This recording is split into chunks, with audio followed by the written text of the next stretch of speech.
Hi, good morning. Magluluto tayo ngayon ng laing. Ayan, nilagay ko na yung tinapa, sili, bawang, sibuyas, luya. Then, itong laing. Sabay-sabay na itong ilalagay dito. Lagyan ng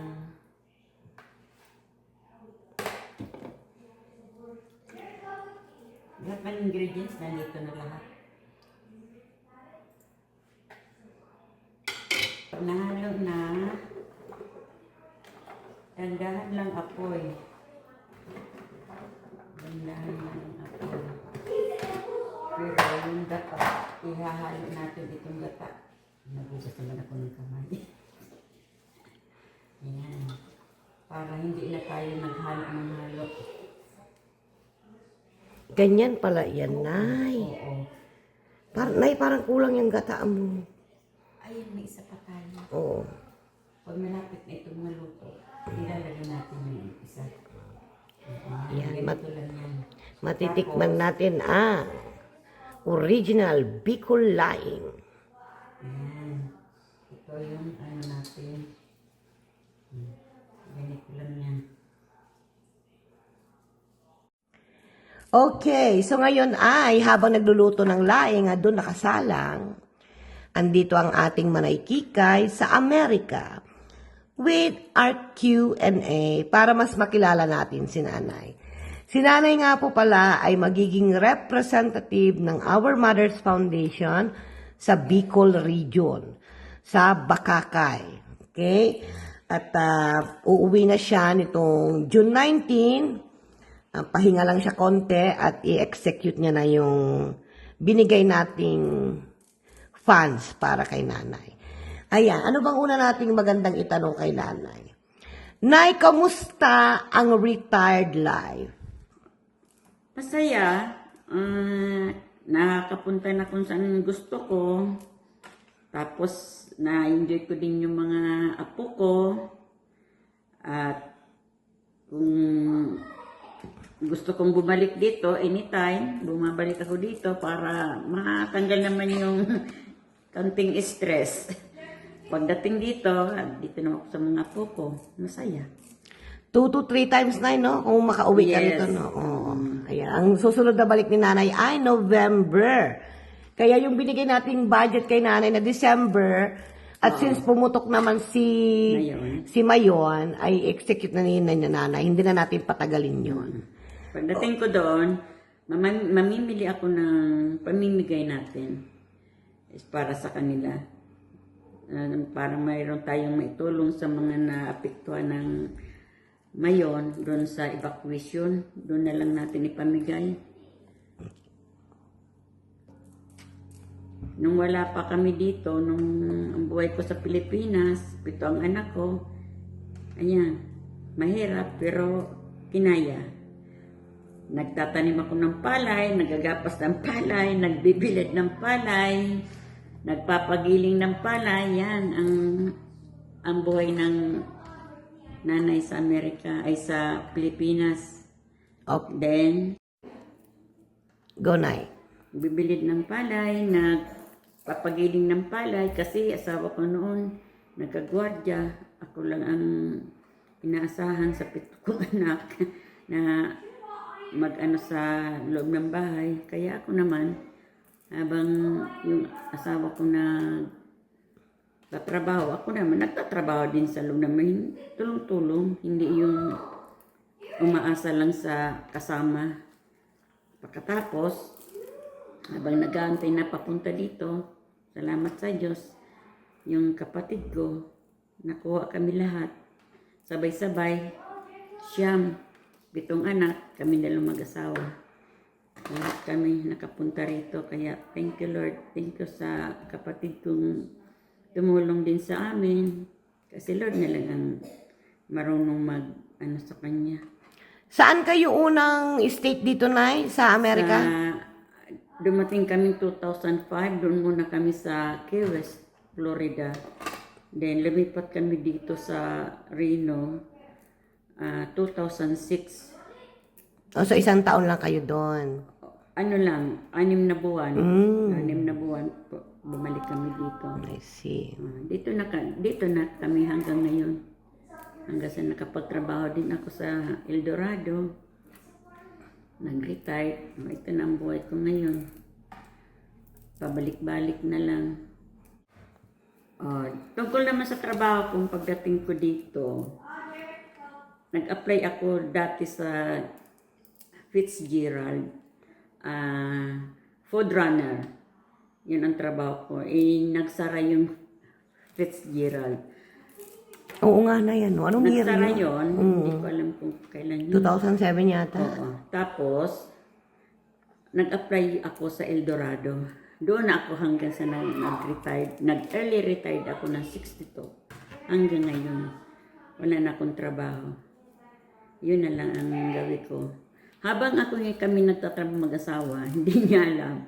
Yung bahay ko doon, pinaunti-unti ko nang inaayos. Renovate ko yung bahay namin. Tapos nung umuwi yung asawa ko, yun, may nakita na sa pinaghirapan. Hanggang sa nakabili kami ng bahay dito at pinagbili ko rin. Hanggang sa natapos yung bahay namin. Ayan, yun ang aming napundar pinaghirapan dito sa Amerika. Kasi pag hindi ka marunong talagang humawak ng pera, walang mangyayari. Tama. Kaya ngayon, ito, sa awa ng Diyos, binigay naman yung lahat ng hiniling ko. Salamat, Lord. Binigay mo sa amin, pati sa mga anak. Ayan, naiyak na si nanay. Si nanay kasi is makajos talaga si nanay. Saka, very loving si nanay. Nung nakilala ko si nanay, nagtrabaho din siya sa akin, pero wag niyo nang tanungin kung ano. Napakabait ni nanay, mapagkakatiwalaan, saka pag nagtrabaho siya, very pulido talaga. Ay. Okay, getting to know Nanay Kikay more. Okay, nanay, ilan ang anak at nasaan po sila? Ako nagkaroon ako ng 7 anak. 5 lalaki, 2 lang babae. Yung panganay kaka yung pangalawa. Yung iba, yung isa ko, nagtatrabaho bilang isang US Army nasa, di ko alam kung Texas na. Texas. Tapos, Hindi alam ni nanay pero alam ko. Yung pang-4 at pang-5 nasa Tisla. Yung isa, ang alam kong trabaho niya, maintenance, Sino nanay? si RJ. Si RJ, okay. Tapos, yung isa, nasa machine yata yan, nasa robot. Ayan. Matagal na sila doon. Yung isa kong anak na walang pang-asawa, yan, bumili ng bahay at yung bahay namin, yun, bininta namin. Kaya pag pumupunta ako dito, doon ako tumitira sa kanya. Doon kay Jomar. Doon kay Jomar kasi wala pa yung asawa. Yung iba, pinupunta-puntan ko na lang sa bahay nila. Yes, at balang araw, one of these days, dadawin natin ang mansyon ni Jomar para may pakita ni nanay ang kanyang bahay doon. Malapit lang dito, mga 15 to 20 minutes away. Yan, oo. Tapos, Yun. si Tony G, kung tawagin natin sa advocate team, ay estudante. Oo, yung isa kong anak na mayroon ng 2 anak, tsaka parang ngayon magtatapos na kinukuha niyang gusto Nursing. niya, nursing. Yan, kaya sabi ko sa kanya, magsumikap sila habang nandito na sila. Kasi kung nasa Pilipinas sila, naranasan nila kung gaano ang hirap sa Pilipinas ngayon. Kaya, ayan, sa awa ng Diyos naman, mga anak ko masipag, lahat naman masisipag. Sa awa ng Diyos, ayan ang kalagayan nila. Proud ako sa mga anak ko. Ako naman, nag-try lang naman ako kung ma-monetize ako sa pag-YouTube. Kasi, hindi naman inisip ko na para sa akin lang. Kasi, nakakawa naman yung nakikita kong lalong kapitbahay namin medyo mahirap. Medyo kailangan din pera. Nagbibigay din ako. Kaya kung ako sumahod ng YouTube, hindi naman para sa akin yan. Para din sa pangangailangan. Pangtulong. Oo, pangtulong ko din. O, yan lang naman sa mga anak, yung anak kong apo ko, mga apo ko, bibilang ko ng kung anong gusto. Yan. Hindi ako naghangad na Para sa iyo. para sa akin lang. Ang gusto ko lang, mayroon din akong matulungan na nangangailangan. Kasi naranasan ko din ang hirap. Mahirap talaga. Ganun talaga na yan, no? Kapag nadanas mo minsan sa buhay mo ang kahirapan, pag gumanda ang buhay mo, palagi no, Nay, no, yung pay forward, no? Oo, Iniisip mo talaga yung... Iniisip mo magbigay din, oo. O, Yan din ang ano ko. Kasi nakakaawa din. Kasi aram ko ang dinanas ko yung hirap. Lahat talaga. Ginawa ko. Hindi ako umasa sa... Ayun, may kapatid ako sa Amerika. Umasa ako, hindi ako umasa. Oo, by the way nga pala, itong tinastas namin ni Nanay na malunggay. $10 po yan, ganyan. Ganyan kadami po ang $10. Kaya napapansin nyo, kung pwede nga lang pong igata ito, gagata namin. Tsaka, kung sa Pilipinas to, ito, kapitbahay mo marami malunggay, maghihingi ka lang, bibigyan ka. Dito, wala kang mahingian. Tama. Ako ngayon, tumatanggap na ng retirement ko kahit hindi ako humangad ng malaki. Yung tamang-tama lang. Ang ginagawa ko doon, ayan, para sa pagkain namin, sa mga bills. Tapos, yung nag-iipon ng may masamahan akong, punta tayo doon sa ibang lugar. O sabihin ko, sasama ako. Kasi, ang iniipon ko, hindi lang para sa akin na kaligayahan. O, siyempre, mayroon din naman akong natitirang pera. Nagbibigay ako sa gusto kong bigyan. Tama. Tapos, yung iba, mayroon din naman na tira. Gusto ko rin na maging masaya. Kaya pumupunta ako sa ibang lugar. Yes. Malakas ang isip ko habang ako'y malakas pa. Tama. O kailan ako magta-travel, kung hindi na ako makalakad. Kasi ang pera, hindi natin madadala yan sa kabilang buhay. Kahit ano pa ang natanggap natin ngayon na mayroon tayo ngayon, wala tayong madadala. Kahit isa. Kahit isa. So, sa Pilipinas, Nay, saan ka nakapunta? Nakapunta ako ng Boracay, Coron, Palawan, Cebu. Bohol, Cebu. Then, saan pa ako pumunta? Bohol, noon? di ba, Nay? Ha? Bohol? Bohol, Cebu. Yun lang. Tapos pumunta ako ng Singapore. Pero may balak pa akong kung may awa ang Diyos. Mas may umano sa akin naman na sama ako. Sumasama ako. Hindi ako nagdadalawang isip. Doon ang gusto ko. Ayan, malapit nang maluto.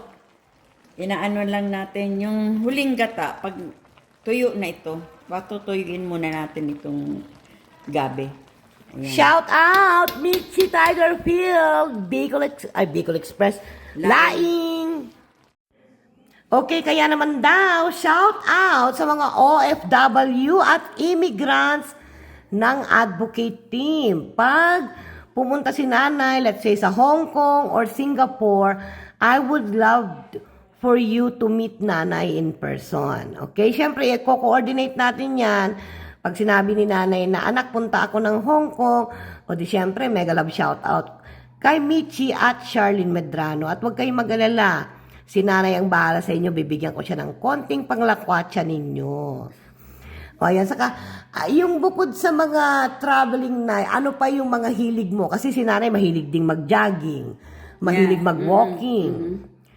Hindi si Nanay mahilig mag-shopping. Ang hilig lang niyang shopping is mga pagkain. Well, normal naman na yung shopping, pero hindi niya talaga hilig yung namimili ng damit. Yeah. Saka si Nanay marunong siyang mag-relax, no, Nay, no?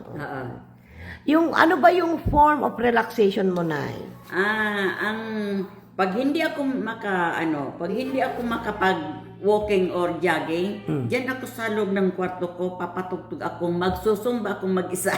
Oh, di ba? yan ang ano ko. Kaya, sa awa ng Diyos, wala talaga akong maintenance sa age kong 68. Oh, saan ka pa? Kaya yun lang naman ang ano ko sa buhay. Thank you, Lord. Yes, Thank you. yes. Yung binigay mo sa akin, lahat ng blessings, pati sa mga anak ko. Kung ano akong mayroon ngayon, kasama ko ng mga anak ko. Yun. Yes. Oh. At ayan na nga, alam nyo naman ang Manay Kikay. Diyos ko Lord, siya ang 68 na feeling 48. Gusto niya pagkaluto, ayan, punta kami ng maglakad-lakad. At yung 3 apo nandun. Ayan, si Iba, si Jeric at si Belanglang. Tapit lang ito sa amin. Nakita nyo na to sa mga dati pang viewers ko. Yan, ganda dito na yun. May ano kaya. Sana pala nagdala tayo ng tinapay na yun. Saka kape. Kape, sige. Ayan, uwi tayo. Pwede naman. Ay, maano to, Nay. Madali lang to. Pag bumuka to, wala na. Ang ganda dyan, Nay. Diyan nagsiksik yung ahas, Nay. Adyan. 2 taon pa naman yun, Nay. Baka sawa na yun ngayon.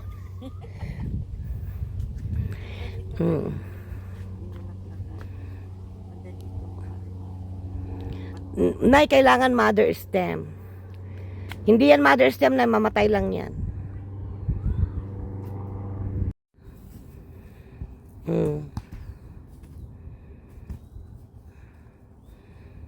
At nag-soccer pa nga ang nanay, di ba? Op!